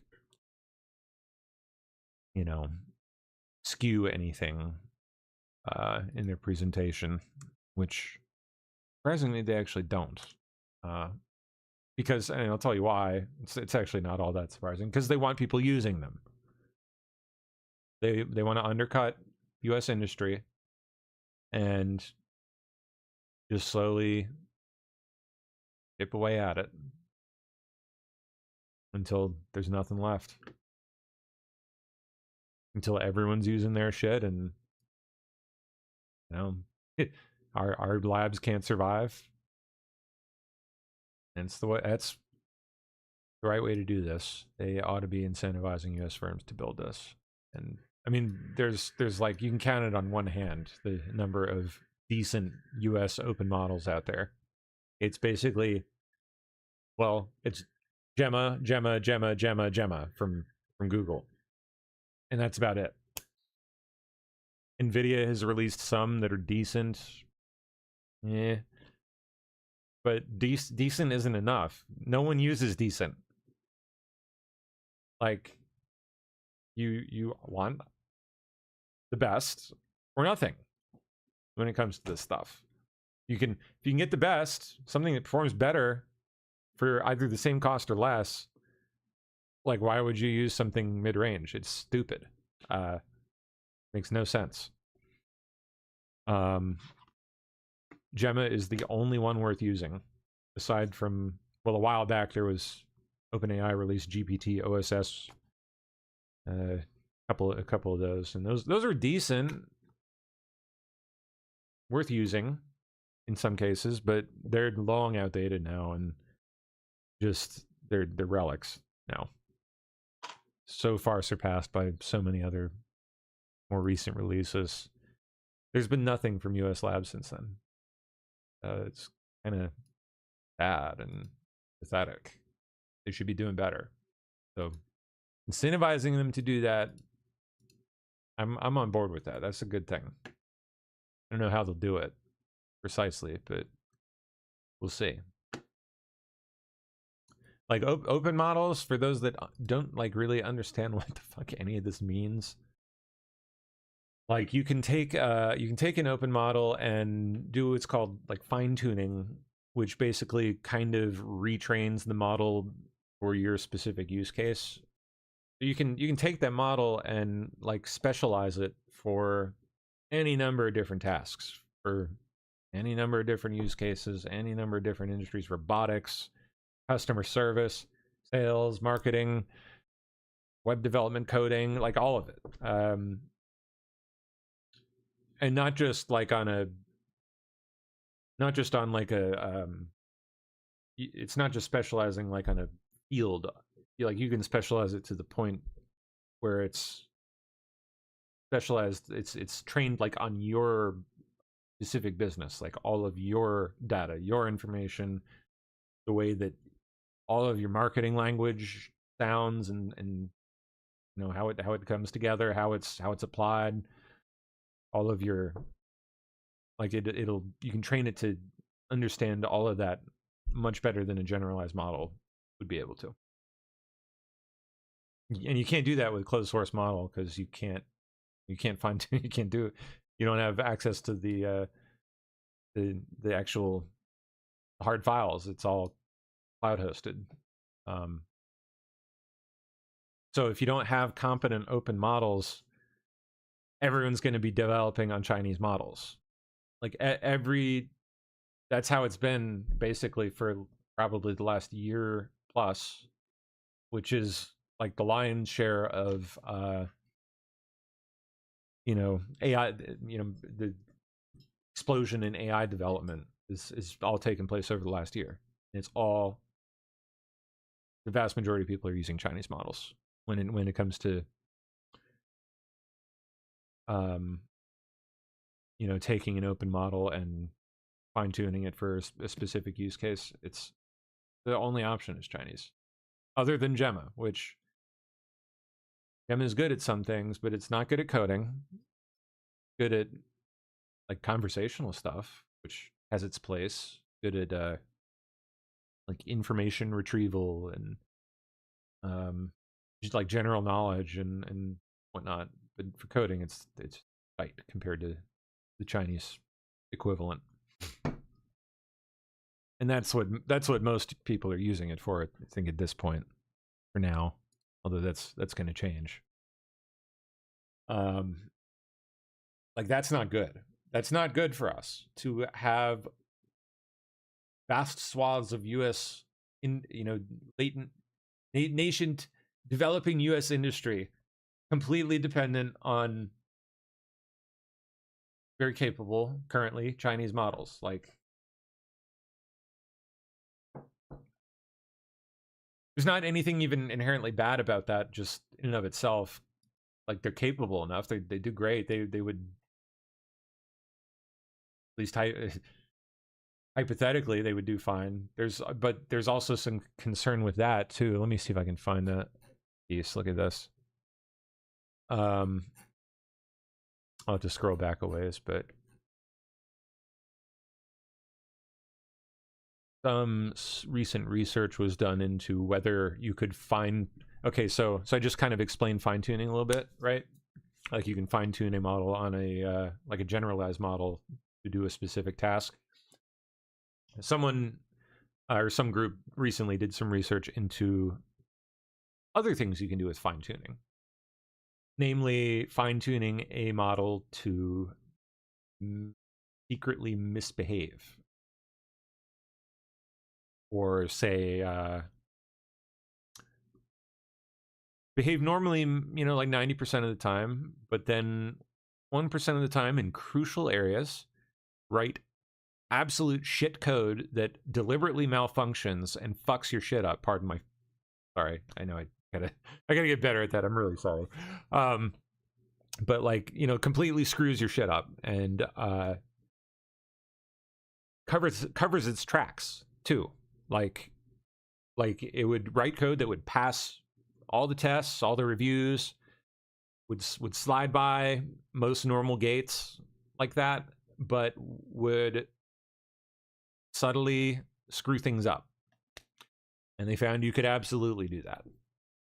So, I mean, what's to stop these labs from just releasing something like that, but worse, into the wild? Who's to say that the current models already out there aren't already doing that? Or, who knows? I don't know, man. It's stuff that needs to be thought about, though. I'd much rather have U.S. labs backing all of this. There's at least like legal recourse there. What are you gonna do? Do some fucking Chinese lab? They don't give a shit.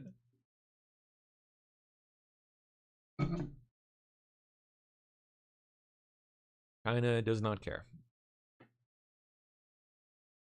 There we go. So I think that's kind of like the only way forward, is to encourage U.S. labs to compete. They certainly have the technical capability. The closed source labs are well beyond China. Have a confident lead.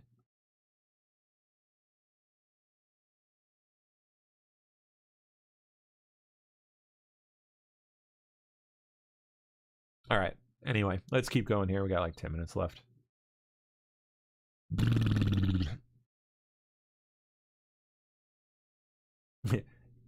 Zap says spot on. This is why I code for top Western models. Yeah, I do use the Chinese models for like review and some other stuff, and some specific some of the smaller ones, like for some specific uses. But Yeah, I go with the Western stuff because all this. It's like a black box in a lot of cases already, just with all of them generally. But you want a black box from China? I don't. Not if I can help it. Not if I got the choice. I would like the choice, please.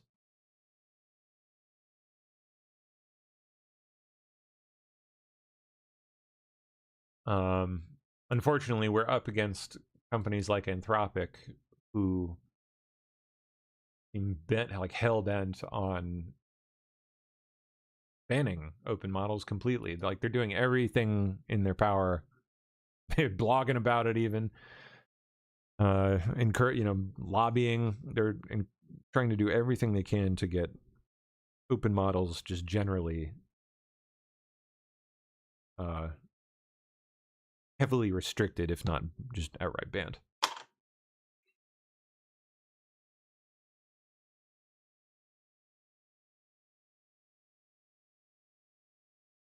And let's see which ones we want to cover here.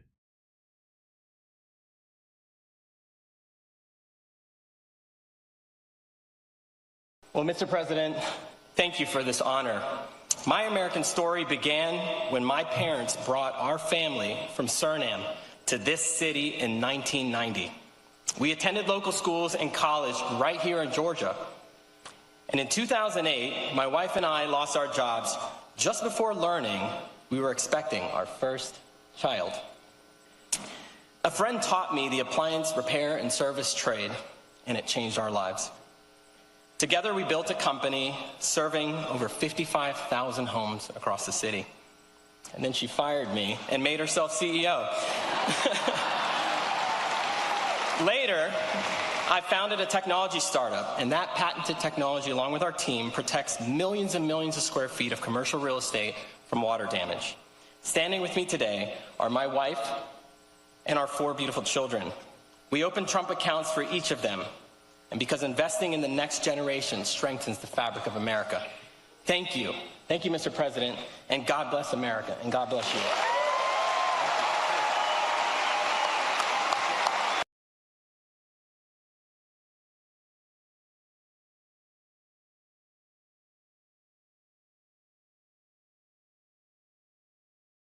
Okay.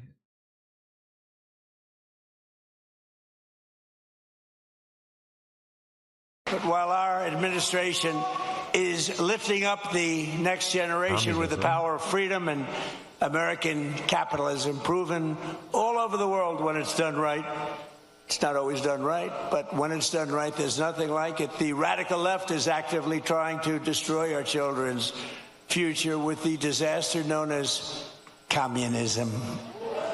It's communism. This isn't a social democrat. These are communists by another name, right? As I said in my recent address at Mount Rushmore recently, I don't know if anybody saw it, such a beautiful place. You know, the communists want to take it down. They try taking Mount Rushmore down. They want to blow it up. They want to take it down. They shouldn't be up there. These people are crazy. But communism is, in my opinion, communism is the single greatest threat to our country and its history, including even World War I and World War II, Pearl Harbor, 9/11. I think it's the greatest threat that I've ever seen to our country. These people are stone cold crazy.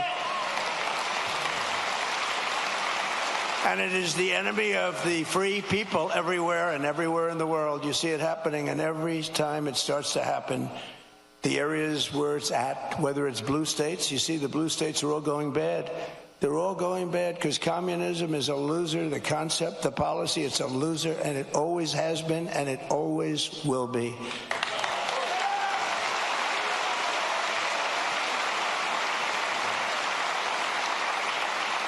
And, you know, they want to give everyone everything away. You want free rent, you want free house, you want to be, what they don't say is that a year from now, there'll be absolute squalor, turmoil, and death. And that's the way it's happened all the way. It goes back thousands of years by different names. But that's the way it happens all the time. It's squalor. it's poverty, it's death, it's destruction. And that's why we declare again today that the United States of America will never be a communist country.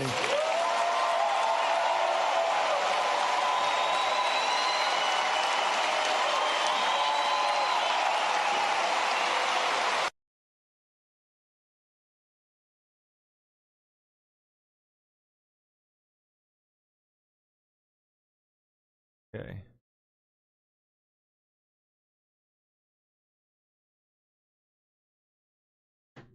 Sorry, tapping out a message for it. Left my brain. Oh.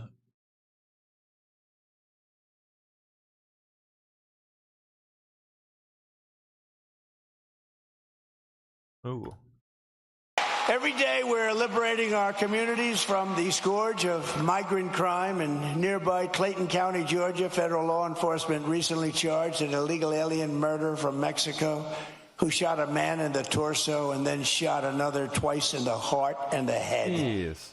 Yeah. In Boa County, ICE arrested an illegal alien who sexually assaulted an 11-year-old girl and held her 10-year-old sister at knife point for 1 week. John Ossoff and the Democrat communities, they voted to defund ICE and leave Georgia families at the mercy of the monstrous criminals that we're getting out of here. We're getting them out at record speed.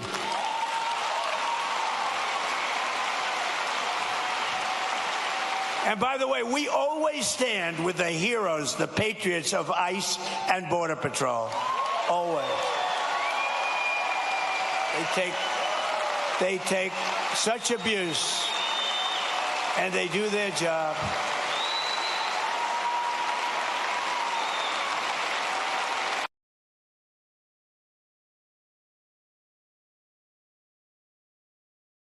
America is back. It's stronger than ever before, and I'm telling you, it's only going one way. It's going up. As long as we keep our current thinking, our current system, it's going up. If you go the other way, nothing ever succeeds. I made the statement once, with communism, everything turns to shit, okay? It's true. Terrible thing. Terrible thing. Terrible thing. To stop the massive theft of taxpayer dollars, including by the millions and millions, we have launched the war on fraud, led by Vice President J.D. Vance. He's doing a great job. We ended Medicaid for illegal immigrants, and we redirected $50 billion to make the largest investment in rural health in the history of our country. You're getting hospitals built in areas just like this to stop the massive theft of taxpayer dollars.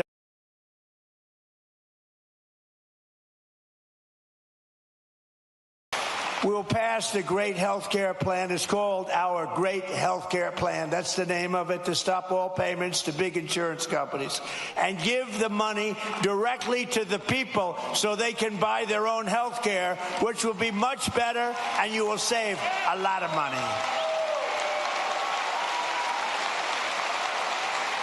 Because as you see, Obamacare is a total disaster. It's been a disaster. It's gone up through the roof. It's a total disaster. We want to spend the money. We want to give you the money directly. Buy your own health care. What's happening is these insurance companies take in billions and billions of dollars, and they don't give a damn about you. And you go out and you get crummy health care at a price that's... Sorry, that looped, didn't it? And finally, we have to pass the Save America Act to defend American elections.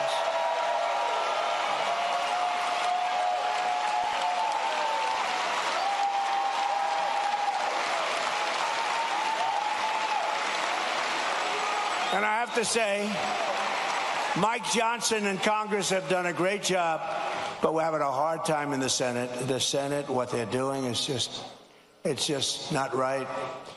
Congress is going to pass it again. They passed it 3 times. They're going to pass it again. It's like the Senate is a place that you send things when you want them to die. We can't do this, and we're not going to take this any longer. We're not going to take it. You know, I'm trying to be nice, trying to be really nice. You saw we had a big victory last night in Arizona. I've had victories everywhere. But we're not going to be able to take it much longer when they can't get past voter ID, proof of citizenship, no mail-in ballots because they're crooked as hell. So right now, Congress is working to get as much of our plan as possible into the budget bill to identify and really terminate. Look, what they should do? Very simple. A lot of you don't know about filibuster. They should terminate the filibuster and approve everything. Because the Democrats are going to do it. The Democrats are going to terminate the filibuster as soon as they have a chance. And then they're going to approve Puerto Rico and D.C. as a state. They got 4 more senators. They're going to end up with 12 more congressmen. They're going to get like 40 electoral votes. If they are allowed to do that, by that time I'll be sitting home.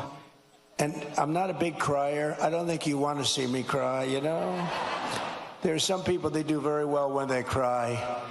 But you don't want to see me cry. But I may be crying when I'll be sitting home and I'll say I told them. They got to really terminate the filibuster, get everything approved right away. Because you're going to have a stoppage. You're going to have a stoppage in September. The Democrats won't approve everything. They become deranged, like deranged Jack Smith. Remember that deranged sick puppy? They're deranged, and they won't approve. You're going to have a shutdown in September. And in 2 years later, you have the debt ceiling bill. They would love it. I call it the 1929. You know what 1929 means? That was not a good year. And there's no reason for it. They should terminate the filibuster. Everybody call John Thune at the Senate. He's the leader of the Republican Party, and tell him to get this stuff approved. Come on. All right. That is it for me. I am out. And Laura is in. How you doing? Excuse me. I'm doing good. Excuse you. Cool. Yeah. Just doing my thing. How are you doing? Doing pretty good. Yeah. Getting hungry It's though. Radix. About dinner time. How's her? Oh, she's doing great. Yeah. Yep. Good. Baby's doing great. Good. That's good. Yeah. Is she got any weird cravings yet, or is it still? Oh, all the time. Yeah. She won't eat queso anymore. Like, used to love queso. She getting heartburn? Yep. Yeah, that's usually what it is. Yeah, I've had heartburn. I thought I knew what heartburn was, and I had a case of it, I don't know, maybe 6 months ago or something. And after I finally got over it, I apologized to my dad, because all throughout my childhood, he kept a glass of cold milk in the fridge. So he would have it on standby for when he started, because he wouldn't eat anything like spaghetti sauce because of his heartburn. And I was like, but I got heartburn and I thought I was going to die. It was the worst thing. My chest hurt so much. I was like, am I having a heart attack? But it was just heartburn. Yeah. So hopefully that'll end soon for you guys, for sure. Yeah. All right, man, we'll go grab you some grub. I will. Yep. You have a good show. Thank you. You guys. All right, how's everything? Dude, that's it. I'm out. I will be back in the morning. You can catch me in the morning. I'll probably be hanging with Salty. 9 o'clock sharp Eastern time. And then I'll be back, of course, in the evening. I will see you then. Bye-bye.